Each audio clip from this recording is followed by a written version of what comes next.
सफ़र चार दीवारी की चाहत से निकलने के लिए एक बड़ा ही आसान रास्ता मालूम होता है और एक विचित्र घटना भी। इसके दौरान हमें अनेक अनजाने मिलते हैं, कुछ अच्छे, कुछ बुरे, तो कुछ अजीब, तो कुछ के बारे में कुछ कुछ कहा नहीं जा सकता। ऐसे ही एक ट्रेन में सफ़र करते वक्त हमें एक अनजाने मिलते हैं। वो काफ़ी उदास नज़र आ रहे थे, तो हमने उनसे कुछ पूछा। उन्होंने जवाब नहीं दिया। हमने बेवकूफ़ी करते हुए एक और बार पूछ लिया।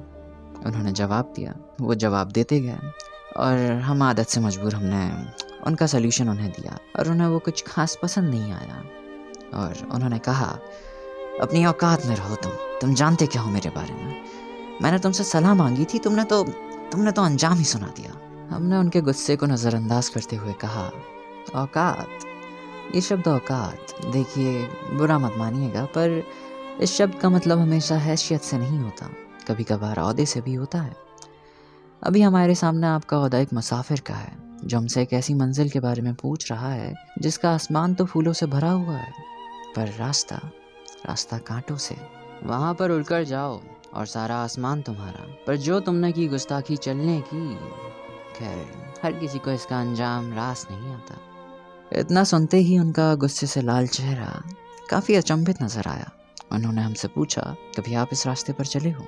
हमने कहा कि नहीं, चले तो नहीं हैं, पर इश्क मोहल्ले की बदनाम गलियों को दूर से देखा है।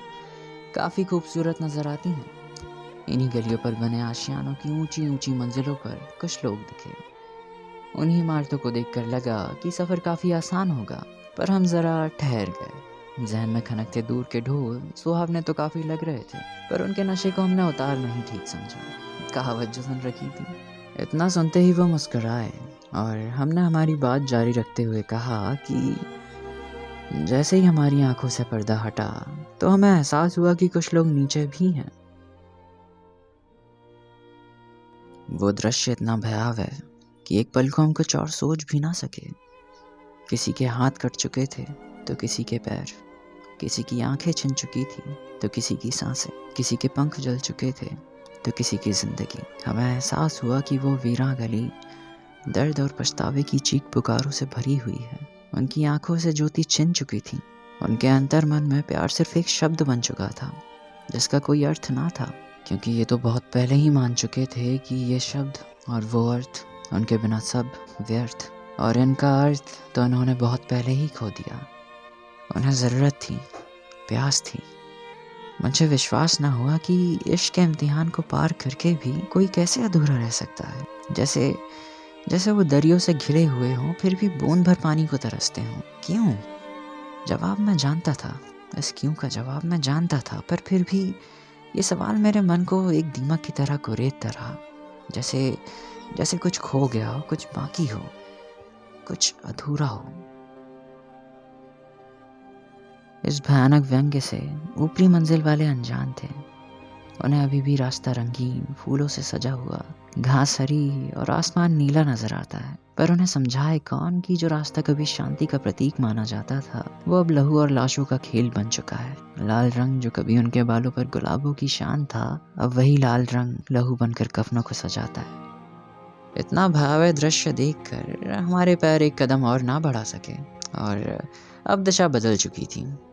इतना सब कुछ सोचकर हम निकल ही रहे थे, पर एक भीड़ बदनामी की चाहत में उस गली की ओर माया के मोह में मंत्रमुग्ध हुए चले जा रही थी। हम उन्हें रोकने की कोशिश जरूर करते, पर सोचा कि कोई फायदा नहीं, वो नहीं रुकने वाले।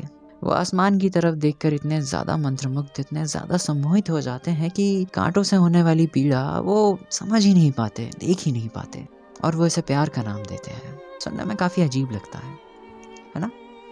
इतना सब कुछ सुनकर मानो उनके चेहरे का रंग ही उड़ गया, पर फिर भी इसके विपरीत उन्होंने हमसे कहा कि आपको इतनी नकारात्मक सोच नहीं रखनी चाहिए। उम्मीद रखिए श्रीमान, उम्मीद रखिए। हमने हंसते हुए उनसे कहा कि उम्मीदों पर जुआ खेलने वाले अक्सर हार जाया करते हैं। आपके शरीर पर एक वार और पहली चोट के साथ आपको मेरी बातें समझ आने लगेंगी। खून के पहले कतरे के साथ बह जाएगा आपका सारा प्यार। और रही बात उम्मीदों की, तो आज नहीं तो कल मौत उन्हें छीन ही लेगी।